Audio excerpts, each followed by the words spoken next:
a podcast to honor the gods. This better come with a sacrifice. Deus Ex Media. Content and Capable recognises the Indigenous people on the land of which we record this podcast on, the Bowendig people. We offer a respect to elders past, present and emerging, and extend that respect to all Aboriginal and Torres Strait Islander people. Sovereignty was never ceded.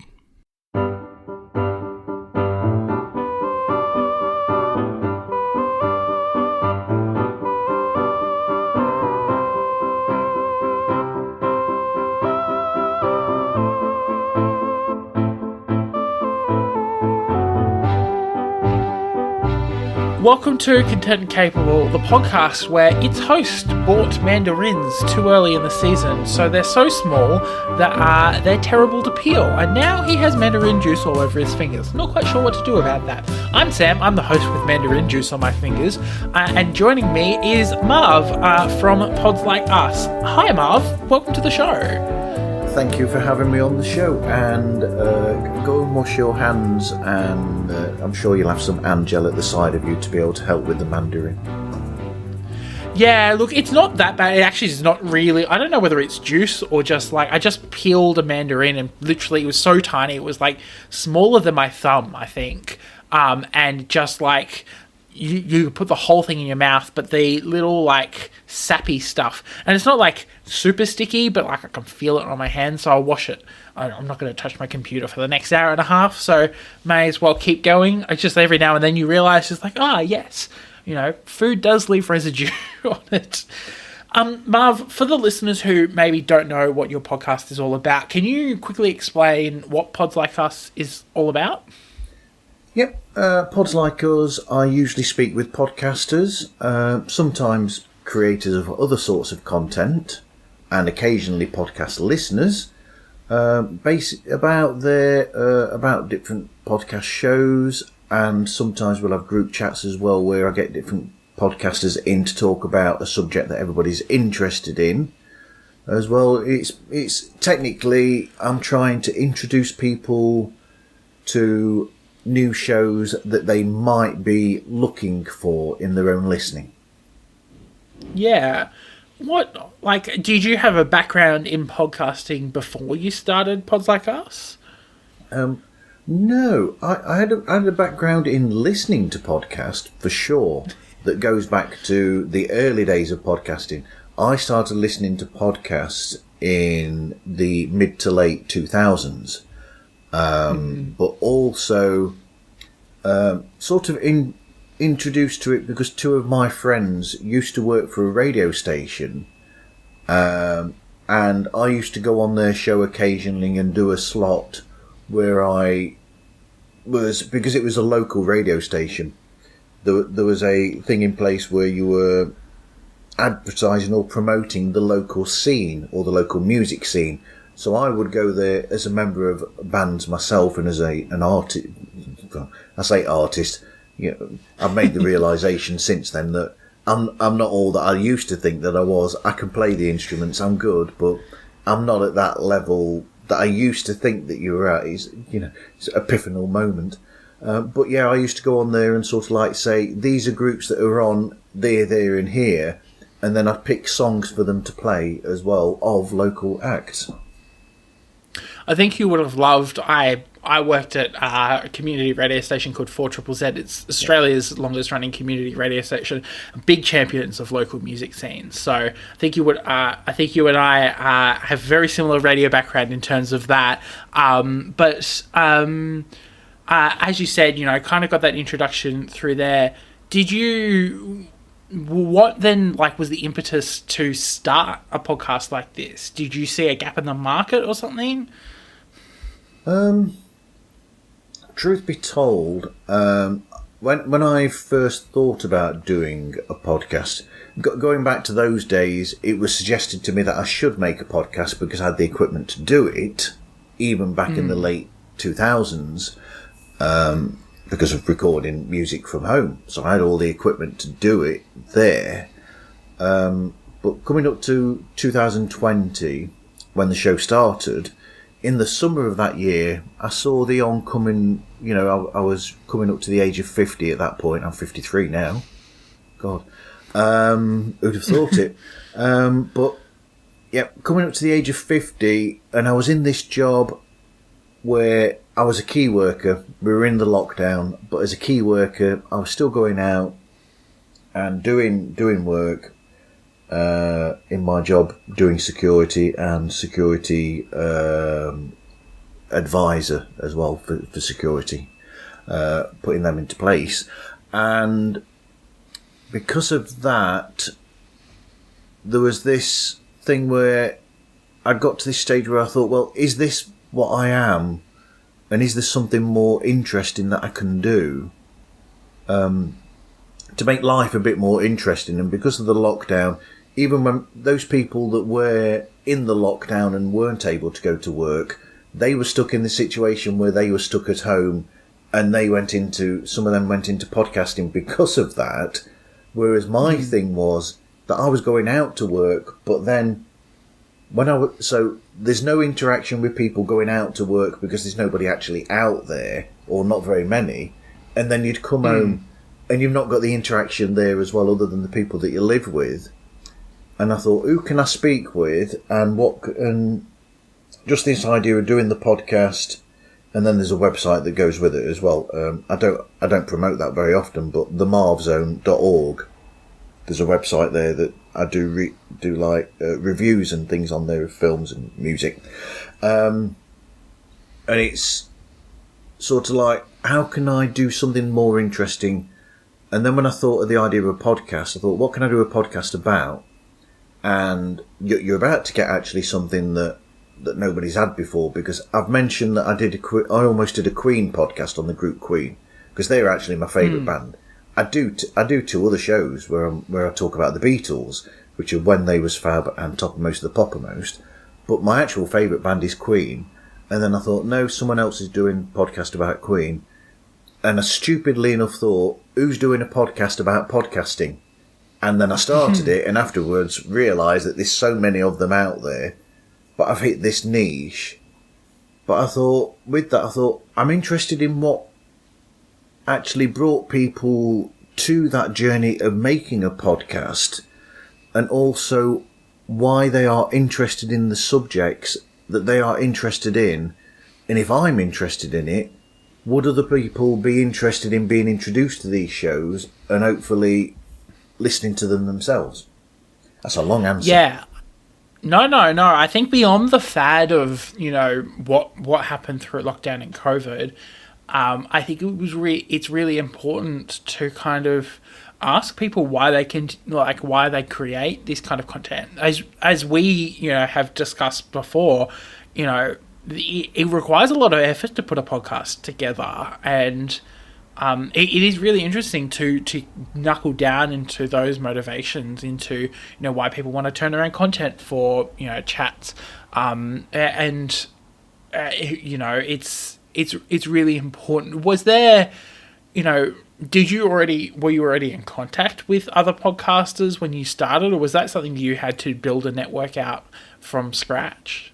I was already in contact with some, because I've actually been on, I'm now a co-host, or one of the co-hosts on When They Was Fab, a Beatles-related podcast.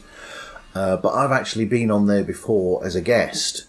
I was on there to talk about, they got me on there to talk about the subject of British Music Hall, which yourself and myself will know about, because it went over to Australia as well.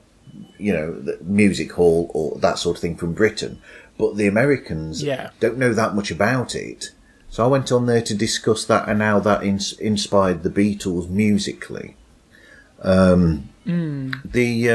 Before I forget this thread, and I'll just put it out there, and the one I was going to say, that another idea that I had that I never went for, I very nearly did a show where I was going to contact people that I went to school with, because I went to a school where there was abuse at the school, and I had this idea at one point of actually getting in touch with these people who I've not spoken to since I left school, and we were going to go. I was going to sort of like go into that whole subject, but I decided against that because, in a way, I don't really know if I wanted to bring all that, back up again and then open sore wounds with people who have gone past that in essence, and they're living their lives now.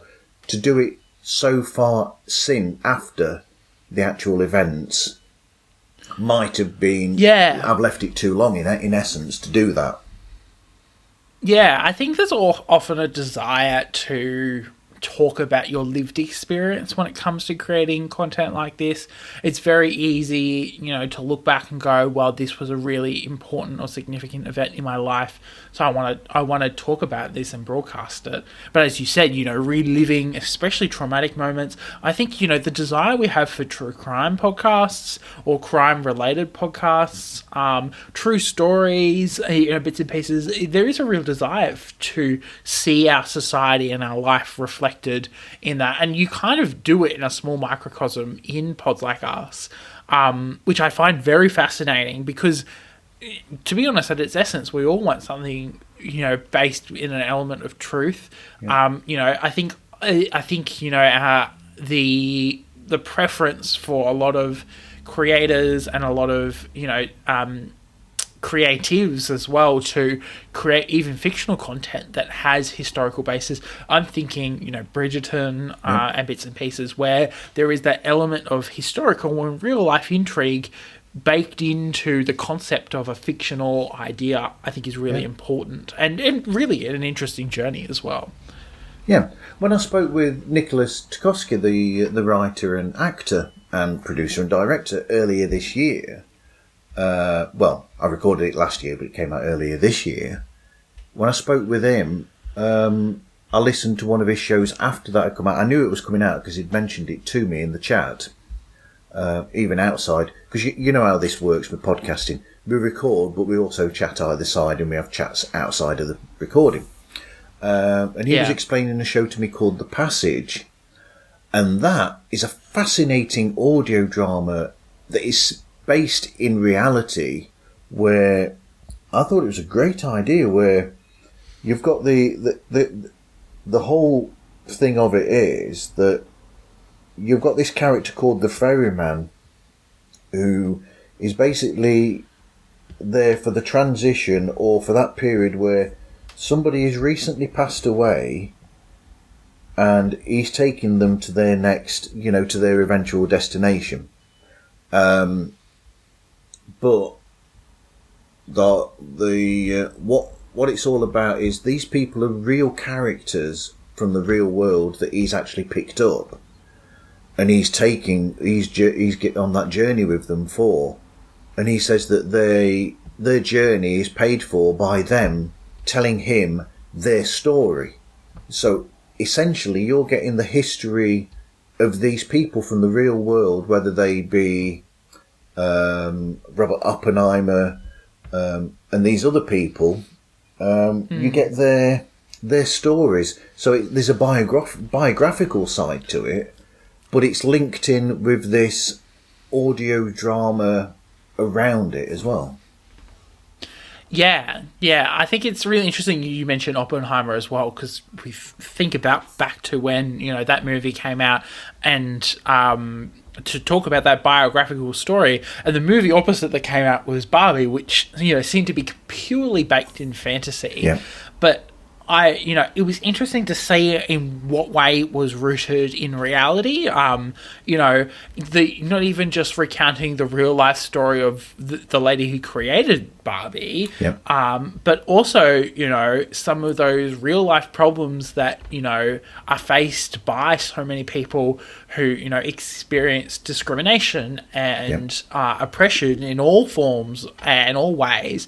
And kind of flipping that idea on the head, it's, watching Barbie for the first time is really quite challenging because it is so incredibly flipped. It feels really jarring to watch because, to be honest, not that like this should be the norm, but we're so used to men holding all the power, for example. Watching women hold all the power and just enjoy doing it and not have a care or a worry in the world it's just completely jarring to, you know, some of the things. But it has a foot in reality, because if it was flipped and, you know, all the Kens had the power, which they do at one point in that movie, you know, it's a really important, you know, really important, you know, a mental exercise about, you know, analysing our reality.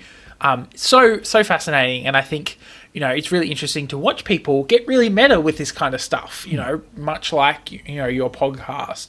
And I think that's just is such an important thing. Speaking of your podcast, you've got a pretty intense recording schedule, I've noticed. You record quite a few episodes in a bit of a block. Can you explain, you know, this process behind doing this in this way? I used to do it less blocky. I used to do it as less of a block and do it, but then I found that at one point towards the beginning of when I started, I'd be almost chasing myself to try and get the content there, and I just have this niggling feeling in the back of my mind, and it's probably pushed to the nth degree now for sure, where I just think I need to make sure that I've got enough episodes on the back burner there waiting that I won't get behind. And now I'm so far ahead now that it's almost crazy. But like I've said, you know, we recorded earlier on for my show. We're recording in June, and I've got episodes now until the end of October, and I'm already booking episodes to record that will be coming out in November and December. Yeah. How do you find potential guests like that? Is that something that like has just come really naturally to you? It didn't originally. I started by going to shows that I was already listening to, and in some cases people who I was already talking with. Especially, you'll find that when I did the first initial block, because when I first recorded, I recorded a block of 9 over 3 days, which is quite a feat in itself. It's a lot.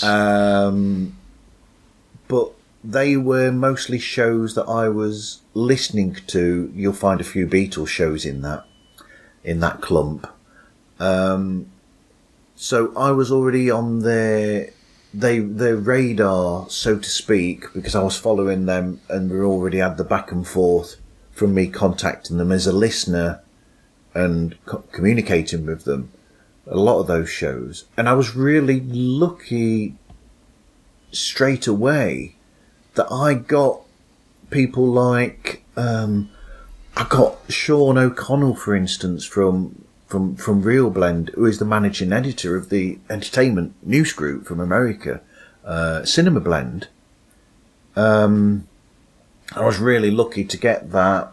I was lucky to get the wonderful Ben Burrell, who does the superb Bob Dylan album by album podcast, or he did. I think that's finished now. Actually, it finished last year. He's got through every album now.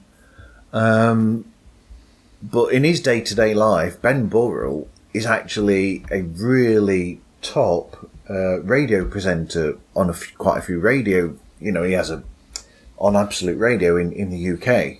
So getting hold of him and these people in that first clump was good. But then once I'd done that, I found myself having trouble, because then I'm going outside of the zone of shows that I was listening to.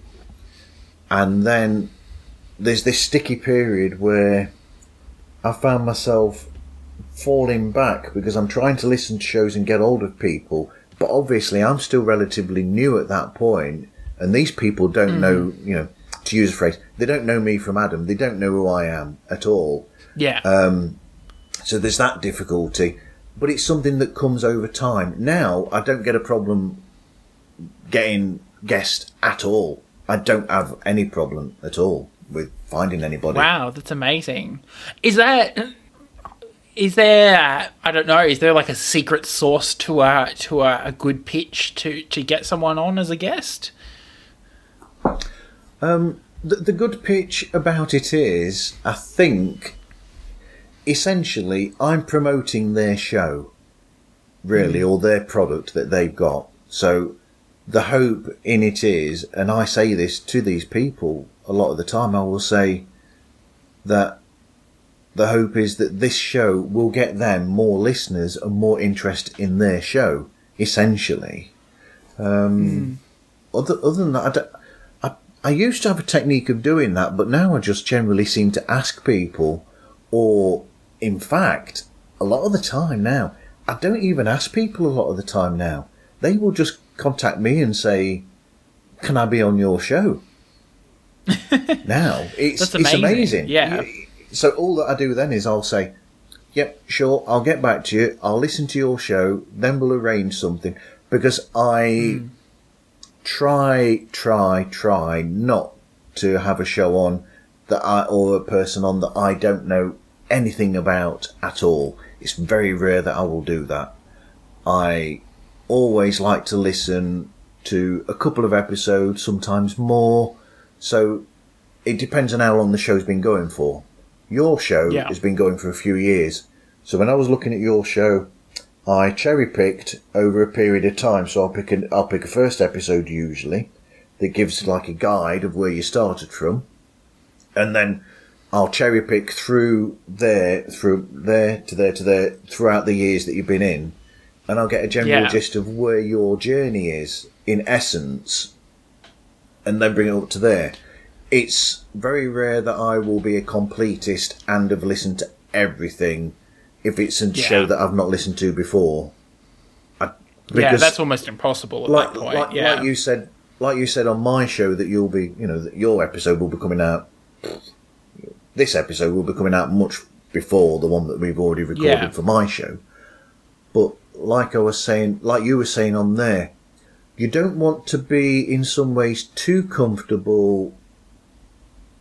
Sometimes, because that's where I get the most interest is when if I've got someone on who's relatively new to me as a show or as a creator, it's those times when they'll suddenly come out with something I never expected that grab me, because I'm using podcasts now instead of just being a source of entertainment or something that I go to.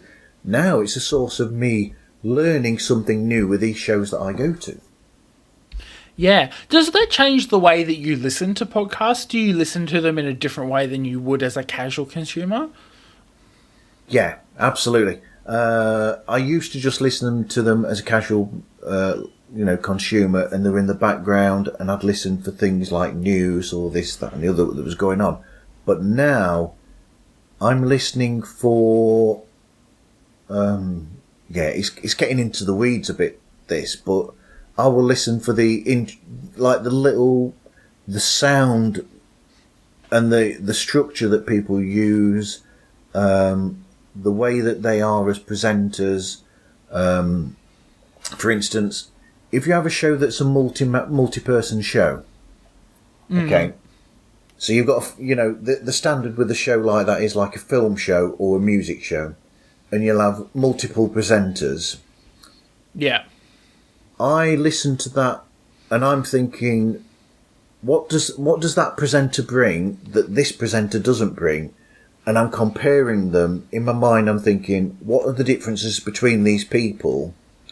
And what makes this show interesting because of that?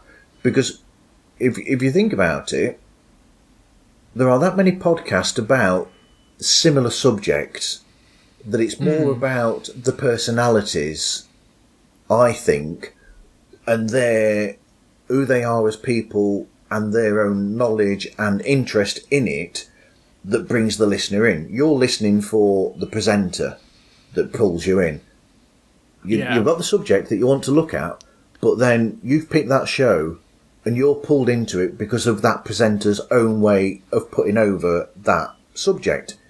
So, it's going into listening to for those sort of things and to grab onto things and like little musical clips that people will use, such as shows that are almost more magazine based. I'll listen to where they create the transitions from one section of a show to another. and how they do that. And also I listen to the way that they equalise the sound and things like that as well to get technical details. No, yeah, I think it's. You mentioned before as well that you listen to basically the start, middle, and end of the catalogue of episodes for a podcast. Are there some similar themes that you see in the life cycle and journey of a podcast as it progresses from beginning through to where it is today?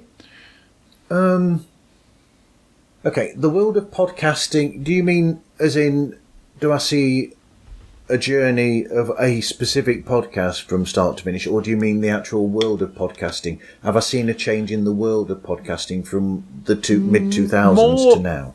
More common themes that you see, as a podcast starts up, and are there typical things that you kind of hear and you go, that's clearly a first episode, or this is clearly a year or two in, we'll talk about the world of podcasting because you've been around for forever, and I definitely have questions about that, but we'll ask that a little bit later. Right. So you will find, unless they're somebody that's already got experience, there's a difference between the world of independent podcasting and business podcasting or corporate. So I'll look at this from an independent podcaster's point of view. So when you do that, you'll hear little things like, initially, for the most part, an independent podcaster who's never done it before, there'll be like sound issues where you'll get, for instance, I'm going to do it now and I'm really sorry for this, but so you'll get things like the microphone is here. Yeah. And a frequent one you'll find is that they have no knowledge of, they know that there's a microphone there, but you get that understanding of the microphone over time.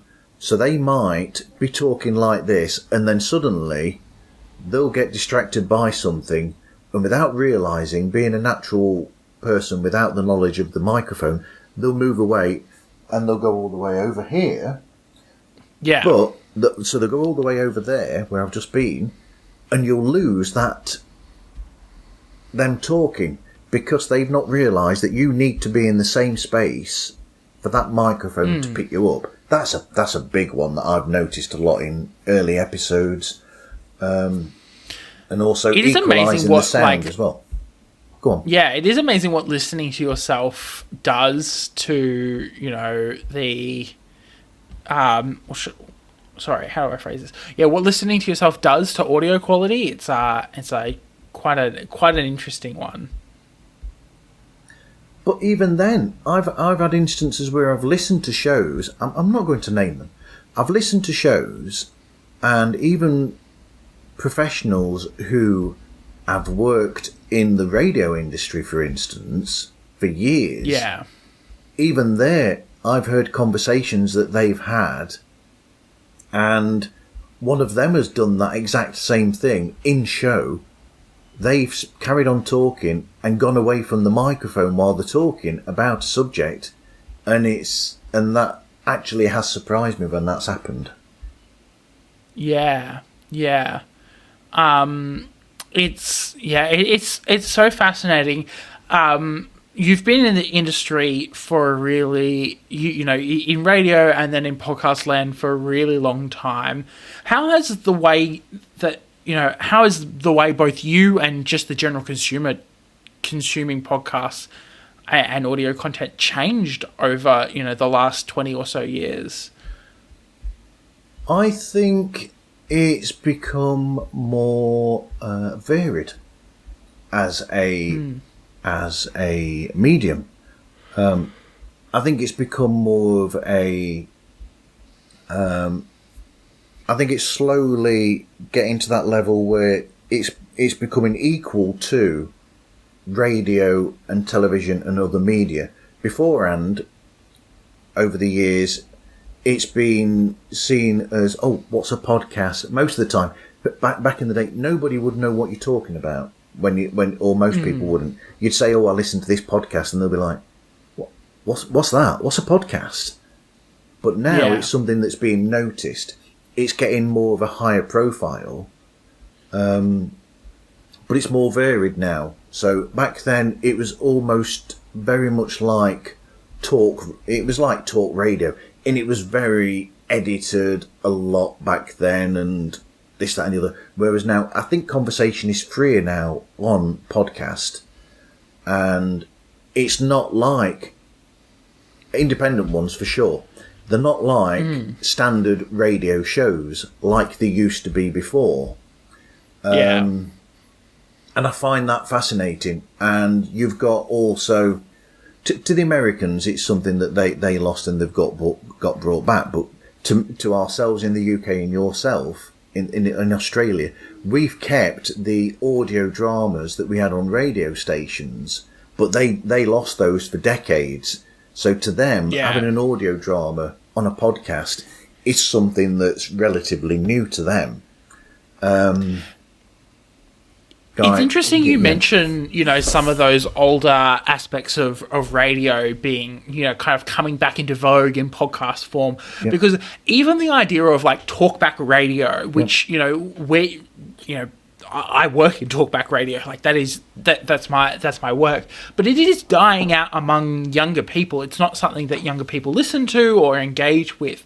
What their version of talkback radio is a podcast, We're looking to listen to the radio for music and culture, but we're looking to listen to podcasts for intellectual and thoughts and conversation, and then sharing of opinions. You might be part of, a Patreon community or a Discord community where you get to voice your opinions and thoughts about what's being said on air on a podcast episode.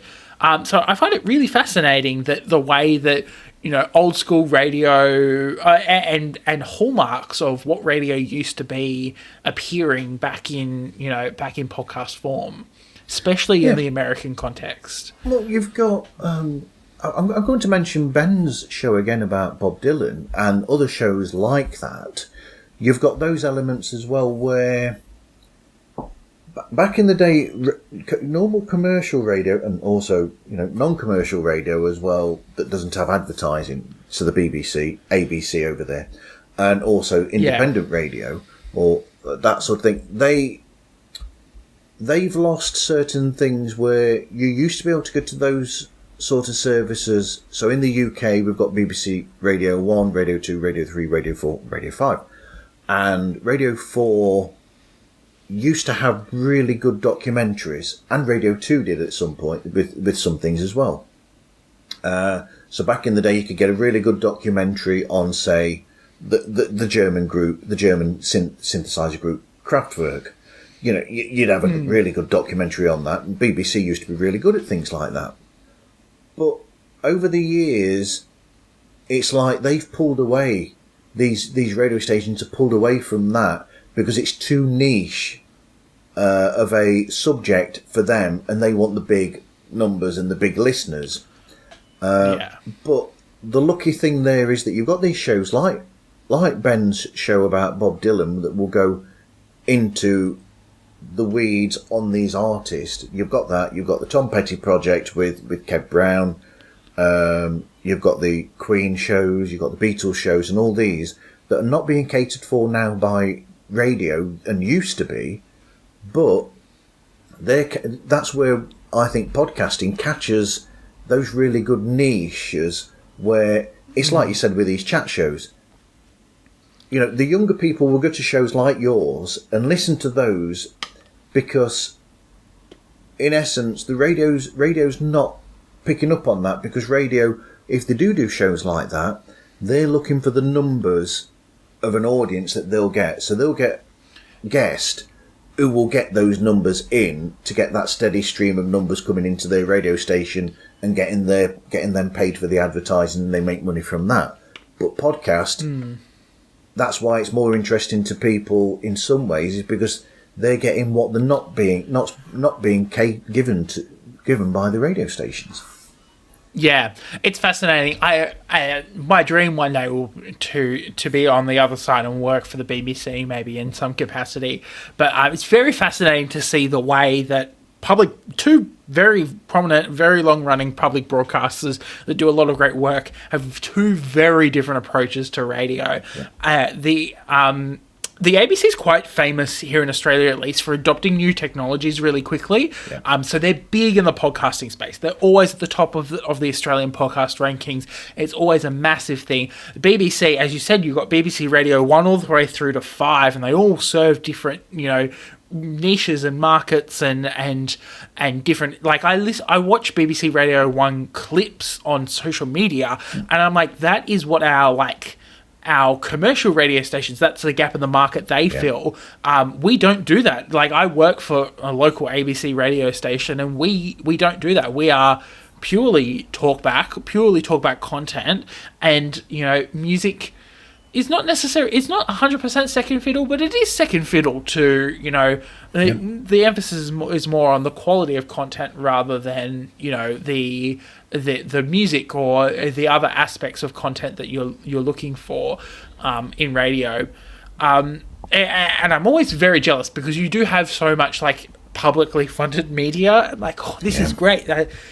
In my eyes, and it's very much rose-tinted glasses, it's like, the UK is the land of free-flowing money for publicly funded media. I know that's not the case. I think all conservative governments are at odds with their publicly funded media organisations, we're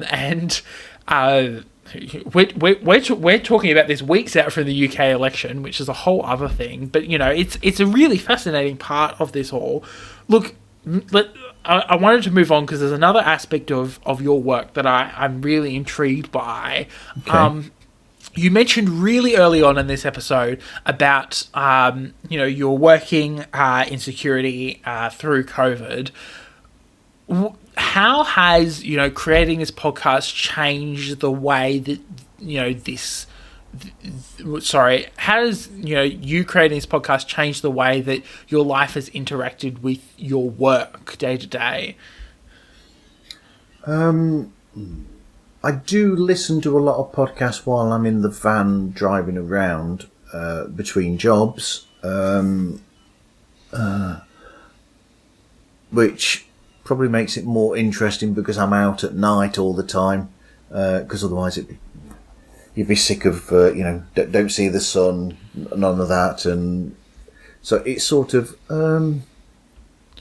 it makes it more interesting to be out and be able to listen to these things. But also, there's a sense of learning things or having that constant information coming into my life or into me while I'm out and about, which is more interesting to me than having the radio on, in a sense, in the van or while I'm at work. Have you ever felt the pull to jump into a creative career, or is this, is Pods Like Us, where you want to focus all your creative energy? There are other ways of doing it. I do still write songs. I still do record for songwriting challenges. I do enjoy those a lot, actually. Songwriting challenges, write this many songs in this long amount of time, and you've got to write a song on this subject or use this type of musical format. So I still do that as a creative. And I'm also one of the voice actors for the audio drama The Icarus Complex as well. So I get to act as well in that. Yeah, never and this is I suppose what I was trying to get at. Never to replace the day job. It's always something to augment it, I'm guessing. Yeah, I would love to be able to give up the day. Well, it's not a day job; it's a night job. I would love to give up the night job and do podcasting and work in podcasting more. I mean, especially considering how much time I spend doing podcasting as well, because as I hinted at, Pods Like Us isn't the only show that I do. I'm a host on 2 other shows as well, and I do bookings for interviews for those shows as well as Pods Like Us as well. Is it like, I suppose, and I think this is a struggle I often face, is like I work in a creative field. Yeah. I do something very similar to what I do, in my day-to-day job as a podcast. Do you find that by keeping the podcasting work separate, especially your personal, like, I don't know, I find it really hard because I do both personal podcasting and then I do professional radio. Yeah. Do you find it easier to let the creative juices flow and, take a minute to write down a note of an idea you had, or, as you said, listening to podcasts while driving out in a van? For me, I can't even listen to a podcast at work. Most of the time I've got my headphones on editing audio. So, is that something that, like, does that scare, like, with that, if you jumped into, creating a podcast in a professional way full time, would you worry you'd lose a little bit of that, time to do podcasting incrementally through your work? Looking at it almost from the outside in on myself and going out of body, in essence, it's, because when I'm at work doing the security work, it's almost like I'm having different experiences to the show, and it makes it different because, for instance, I can't give any details of where it happened, but the other night, for instance, this sort of thing wouldn't happen, but you don't expect this sort of thing where I got a call, there was an incident that had happened, and then when my colleague arrived there, I ended up having to go there and back him up, because my colleague arrived there and he actually came on a situation where a car had come off the road and crashed into one of the buildings that we do security for. And so, wow, that is a life experience that outside of this job I would definitely not have. But I see whatever experiences that you have in life are things that you learn from and that shape you as a person, essentially. So that incident there wouldn't have been part of my life experience if I wasn't there. So, that I sort of see the positive to that rather negative experience, in a sense.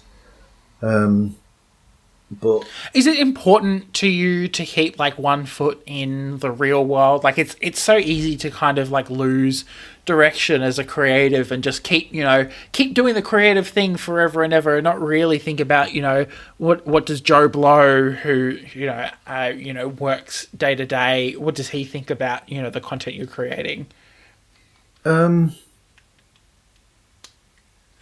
I suppose, in a sense, but at the same time, I say all that, but there's a work-life balance that is a bit askew at the moment, where going into my own life a bit more. We've had to move so that I'm actually closer to family for a certain situation. My mum has Alzheimer's. But so moving here, but then staying in the job that I've got, the long hours at work anyway, 12.5 hours.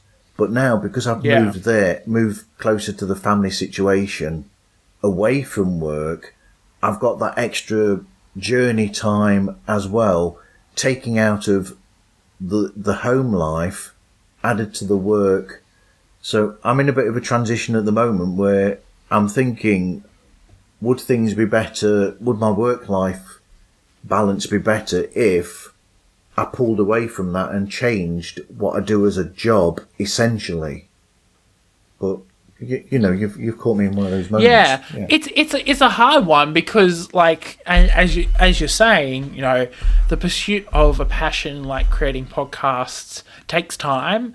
And then, you've also got to balance, what your personal life and the needs of your personal life are. It's funny, I've done similar. I've, moved twice in the last 12 months for work. I've moved to different remote towns in Australia to work as a journalist and then as a breakfast producer.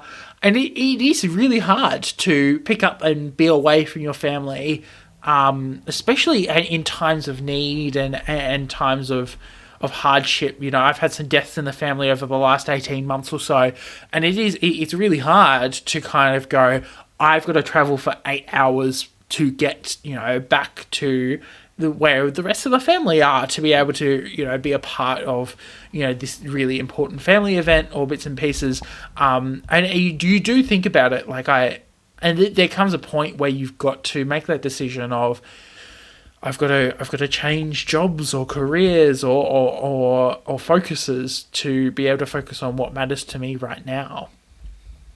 But life is, and I'm really sorry for those losses that you've had recently, but life is full of, if you think about it, life is I'm going to use a film that some people probably think is a terrible film, but as an example of this, do you know the Adam Sandler film Click?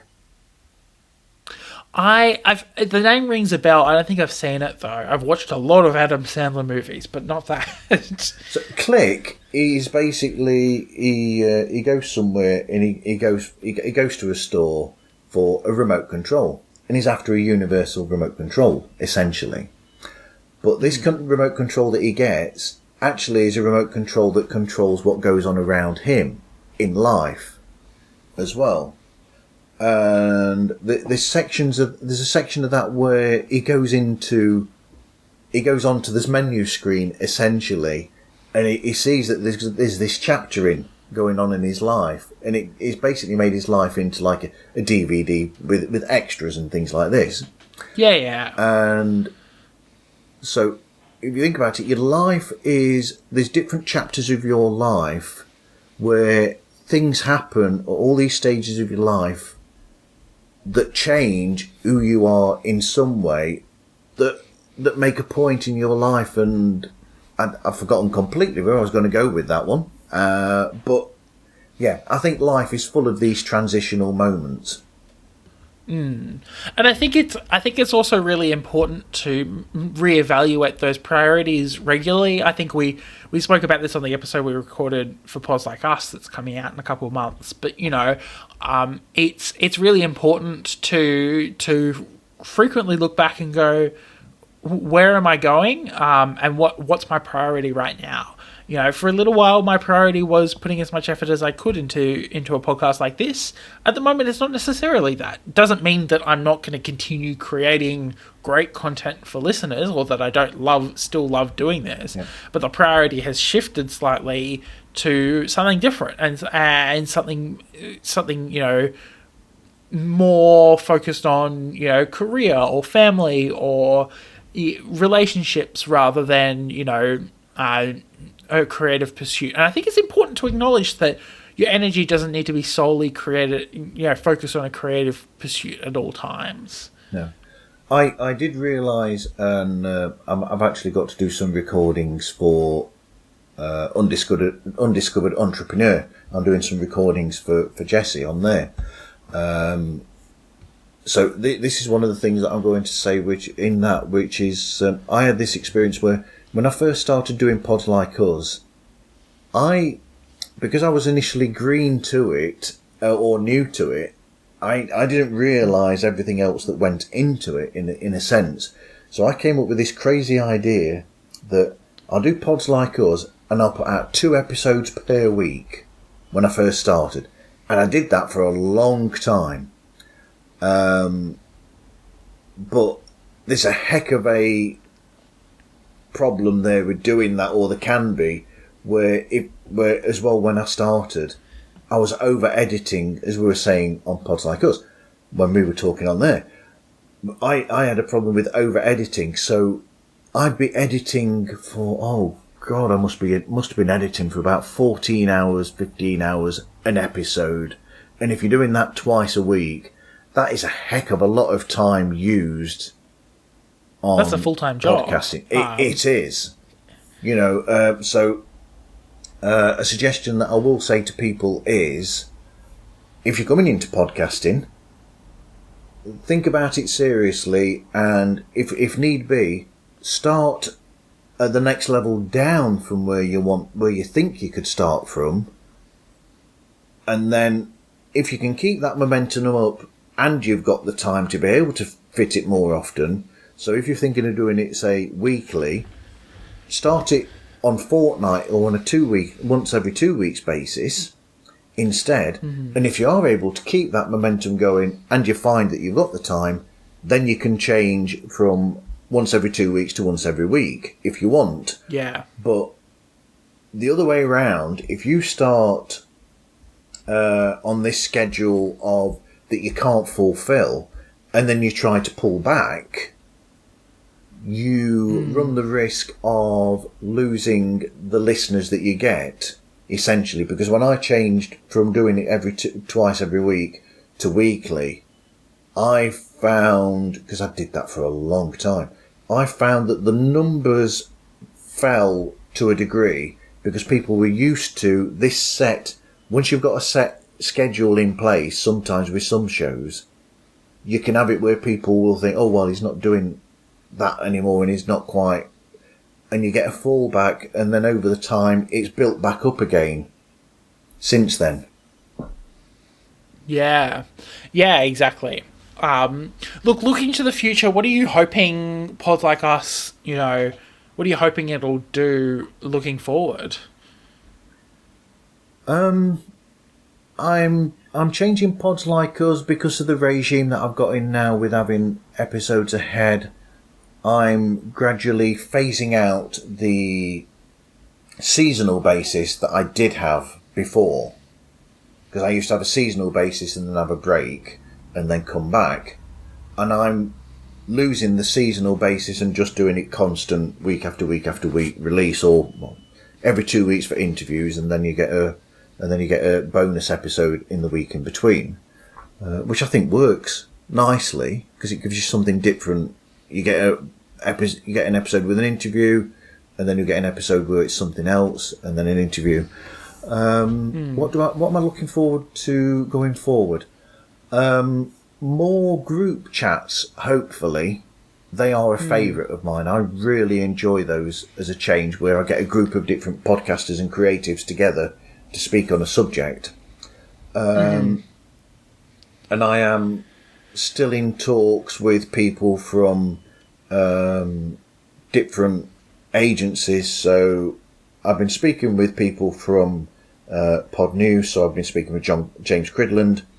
I've been speaking with Ariel Nissenblatt. I've been speaking with people from Sounds Profitable, School of Podcasting, and other podcasting experts, quotes, where we're going to do at some point, we're going to all get together. But it's difficult to get all these people together, really, at the same time. Yeah. God, really difficult. But the idea is that I'm going to get them together for a one-off special for the time being, hopefully repeat it somewhere further down the line, where then podcasters themselves can send in questions for these people and get advice directly from these people that are there in the industry. And I've been talking with people who work for Acast, who work for all these other businesses as well, who do actual podcasts, and we're talking about getting them into a round table as well, all these podcast company bosses and heads, or people that are experts in those, and get them in as well to ask them questions in a group situation as well. I like the idea of doing more of that. Yeah, no, I really love a group discussion. I haven't done many this year, so I'll have to line up some crazy chaos episodes, as I love to call them. But yes, no, I think it's really great. I think it's such a fun. It's always fun to have multiple people to bounce ideas off, and have tangent. When you've got 4 or 5 people, especially people who have backgrounds in podcasting or are good friends, the tangents run wild, and it's so much fun. It's very easy feel like not to say it's filler content, but it fills up content quite easily, which I always really enjoy. And it's always fun to listen back to those conversations because there's things you always miss as well. But yeah, well, some of my favourite chats actually have been with podcast listeners as opposed to podcasters. They're interesting because those, when I've spoken with them, it's fascinating to hear what they are listening for themselves and what they're going into the world looking for in a podcast and switching it essentially to. And then us as podcast, if we listen to those episodes, I find that fascinating because then we can sort of listen to, as podcasters ourselves, I think we could listen to these podcast listeners and go, oh, so that's what they're listening for, what they're after.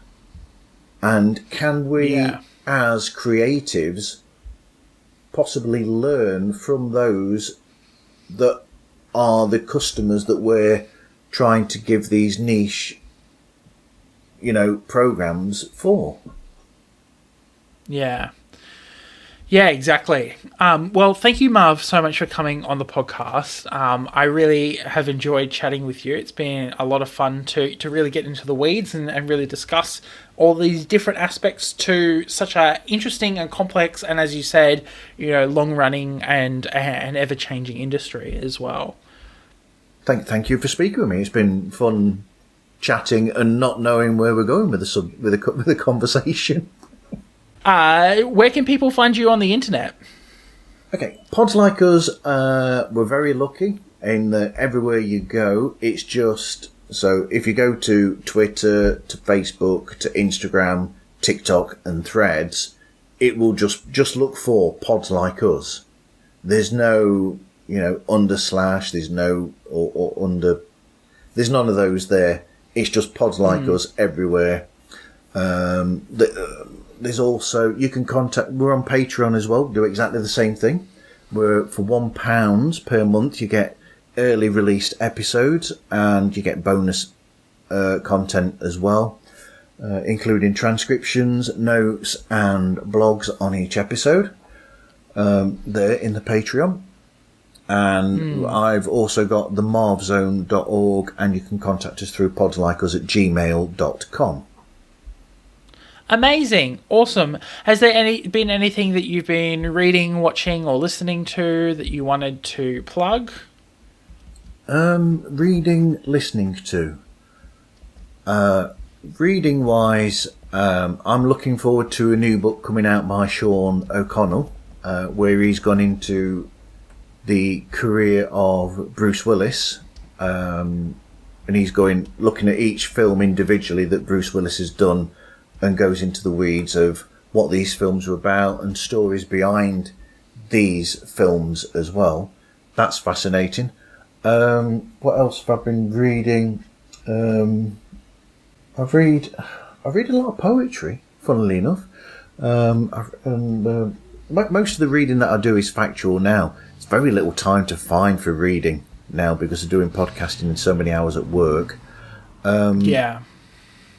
Listening, I would suggest Break a Whiskey. That's a fantastic audio drama that's bite-sized, where the great Lauren Shippen is releasing an episode every day, and she has been doing now for about a year, of an ongoing story that's apocalyptic, I believe. There's still a mystery to that. So that's one thing that I will suggest to people. Keeping Up with the Kardashians, they are now looking at Star Trek Next Generation, episode by episode.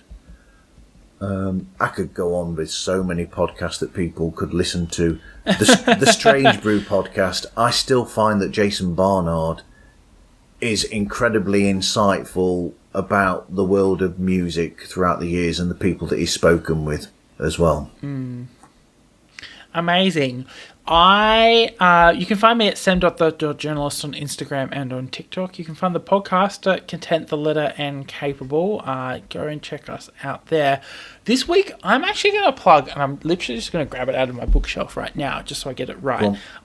It's a book on philosophy, so if you're feeling philosophy inclined, but it's quite palatable. It's called Sophie's World by Justin Gardner. I read this book as like a 16-year-old. I got like most of it. The last third is a bit strange. I think you need to be prepared for the last third to just really throw you for a left turn. But I love it as a great introduction into philosophy, how philosophy came to be, what are some of the main principles behind it. It really helped me in just kind of understanding a lot of incidental references. I find philosophy is a thing that's talked about a lot in US education circles. So when you've got a bit of a basic understanding, you can kind of, leap off that to kind of understand what's going on and bits and pieces. So definitely check it out. As I said, bit of an up there read, but it's always an interesting one. I've been meaning to reread it as an adult as well. I do love a good story based in Norway as well. If something's based, if we're doing a show and tell, let's have a look. Mignon Fogarty, who does the Grammar Girl podcast, she does some really good books about language that I find fascinating, such as this one, Grammar Girl's 101 Troublesome Words You'll Master in No Time. I like books like that. And also I've got that there is Gastro Obscura, which is based around the podcast Atlas Obscura. Dylan Theorus and Cicely Wong. This is about strange food from across the world and different types of culinary. So you will get, for instance, where is that? Mended teapot soup. That's from, where's that from? South and Central Asia, which I'm guessing you might have had experience with, Sam, if you've been there. Yeah, a little bit of, yeah. There's massive diasporas of especially Malaysian and Indian and other South Asian cultures here. It's really interesting to see where they settle, because then you get sometimes the most genuine Asian meals end up being created in Australian restaurants. I was watching a video about one of the last places in the world that does bamboo pounded noodles. Okay.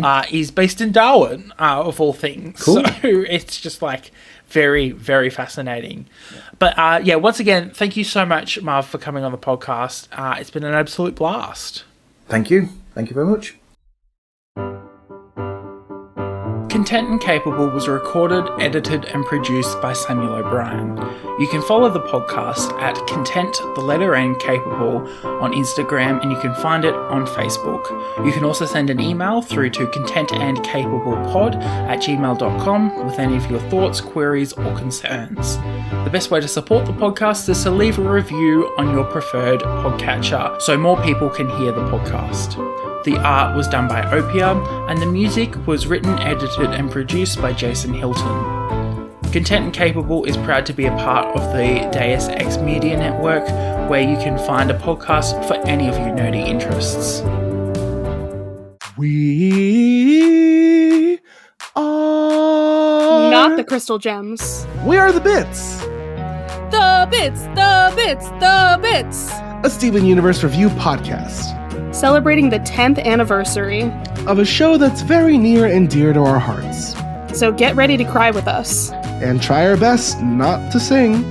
as we rewatch one of the gayest shows of the 2010s, New episodes coming out to you every Friday. featuring your favorite host, Charlie. And Robert. Thank you for listening to Content and Capable. Don't forget to rate and review, and we'll see you next week for another episode.